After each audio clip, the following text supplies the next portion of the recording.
Hello दोस्तों, आज की जय श्री राम कोचिंग क्लासेस में आपका स्वागत है। जय Shri Ram coaching classes start होती है अब। बीएससी सीबीजेड की चैनल को शेयर करें और सब्सक्राइब करें और जमकर लाइक करें। आज की क्लास को हम स्टार्ट करते हैं। अब आज की तारीख मैं आपको बता देता हूँ, 8/11/2023।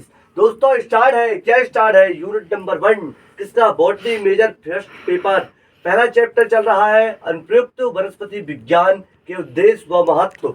आज कल हमारा क्वेश्चन जो था आधा हो पाया था, उसको हम पूरा करने की कोशिश कर रहे हैं। पहला टॉपिक जो आता है वन की वन प्रबंधन व संबंधित अध्ययन। वन प्रबंधन, वन को बचाना, मैंने कल भी बताया था। वन प्रबंधन और संबंधित अध्ययन, क्या ऐसी चीज अध्ययन किया जाए, क्या ऐसी योजना बनाई जाए जिससे वन को बचाया भी जा सके और वन का अध्ययन किया जाए और अच्छे वाले पौधों का चयन किया जाए। ठीक है, अब हम दूसरा टॉपिक लेते हैं बागवानी जो टॉपिक है, उद्यान पौधों की खेती। बड़े बड़े उद्यान होते हैं, उस पर पौधे लगाए जाते हैं और उससे बिजनेस किया जाता है, तो उससे बागवानी कहते हैं। समुद्री वनस्पति विज्ञान, समुद्र वनस्पति विज्ञान, आप जानते हो या न जानते हो, मैं आपको समझा रहा हूँ।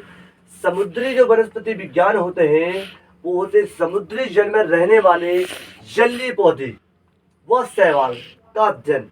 आप जानते हैं लाल शैवाल हो गई, नीली शैवाल हो गई, ये कहाँ रहते हैं? जल में रहते हैं।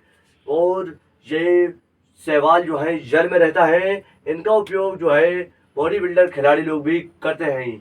शैवाल जो है शरीर को फुलाता है और शरीर को बनाता है। कमजोर आदमी जो होता है उनको शैवाल का अध्ययन कराया जाता है, शैवाल का सेवन कराया जाता है, जिससे उनका शरीर बढ़िया हो। तो जो समुद्री वनस्पति विज्ञान होता है वो समुद्र जल में रहने वाले जलीय पौधे हो गए व शैवाल हो गए, दोनों का अध्ययन करता है। सूक्ष्म प्रसारण व माइक्रो प्रोपोगेशन, इसका मतलब यह होता है, माइक्रो प्रोपेगेशन का मतलब होता है कोशिका व ऊतक कल्चर का उपयोग, पौधों का तेजी से प्रसार। अब आपको मैं समझाता हूं, अगर आप 11वीं में मन लगा के बायो पढ़े होंगे तो ये बताने की मुझे जरूरत नहीं है, लेकिन फिर भी मैं बताऊंगा। कोशिका व ऊतक, कोशिका में क्या होते हैं? कोशिका में जो होते हैं ऊतक होते हैं।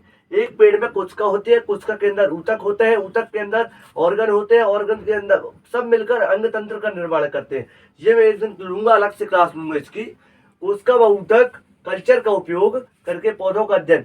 आप बताइए, एक आपने पौधा लगाया किस चीज का? अनार का। आप एक पौधे से ज्यादा उसका बीज तैयार करोगे, 100 पौधे बनाओगे। लेकिन अगर मैं एक पौधे से आपको 5 लाख पौधे बना के दूं तो आप क्या बोलेंगे? अच्छी विधि है कि नहीं है? है अच्छी विधि। माइक्रो प्रोपोगेशन ये एग्रीकल्चर डिपार्टमेंट करता है। हाइब्रिड बीज तैयार करने के लिए यही विधि चलाई जाती है। एक पेड़ से कम 5 लाख पौधे तैयार किए जा सकते हैं और अच्छी उन्नत किस्म वाले।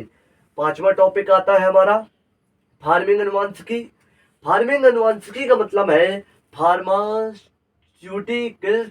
के उत्पादन के लिए पौधों की जेनेटिक इंजीनियर। फार्मास्यूटिकल्स का मतलब ये है, फार्मा जो होती है एक प्रकार की खेती, ये भी होती है। इसके उत्पादन के लिए जेनेटिक इंजीनियर का होता है। पुरानी पद्धति से, कोशिका विज्ञान की पद्धति से अध्ययन किया जाता है और फार्मिंग अनुवांशिकी का पता लगाया जाता है। छठवां क्वेश्चन जो तैयार हो रहा है हमारा, पादप प्रजनन का मतलब है वांछनीय अनुवांशिक लक्षणों में पौधों का महत्व। आप समझे मेरी बात?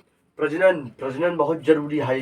प्रजनन मनुष्यों में भी होता है, जानवरों में भी होता है, पौधों में भी होता है। बिना प्रजनन के तो सृष्टि जो है बढ़े ही न पाएगी, वो वहीं पे नष्ट हो जाएगी। आप सब लोग जानते हैं, बायो के स्टूडेंट अधिकतर जानते हैं। और मैं आपको प्रजनन, रिप्रोडक्शन, एक दिन उसकी भी जूलॉजी में है ये टॉपिक, उसमें क्लास लूंगा तो पेड़ पौधों का भी और ह्यूमन का भी दोनों का क्लियर कर दूंगा। अभी वांछनीय अनुवांशिक क्या होता है ये बताइए। माँ बाप अच्छे हैं, दोनों गोरे हैं, उसका बच्चा काला हो जाए तो एक अनुवांशिक लक्षण जो है वांछित हो गया ना, उसी का अध्ययन किया जाता है कि उन्नत किस्म वाले पौधे, पूरे पौधे उन्नत किस्म वाले हो, जिसमें किसानों को ज्यादा से ज्यादा फायदा हो।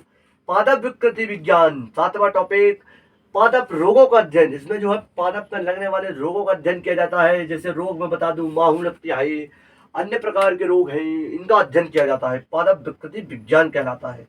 पादप प्रवर्धन, बीज, बल्ब, कंद, कटिंग व ग्राफ्टिंग। ग्राफ्टिंग आप लोग जानते होंगे, एक पौधे के अंदर, ये मान लीजिए एक पौधा है आम का, आम के पौधे के अंदर मैं आम का पौधा काट के ऊपर कटहल का पेड़ लगा दूं अगर, तो मैं कटहल भी खाऊंगा, इस वाले भाग से आम भी खाऊंगा। एक पौधे से मैं दोनों में एक ही में पानी डालेंगे, दोनों चीज खाएंगे, ये कहलाती है ग्राफ्टिंग।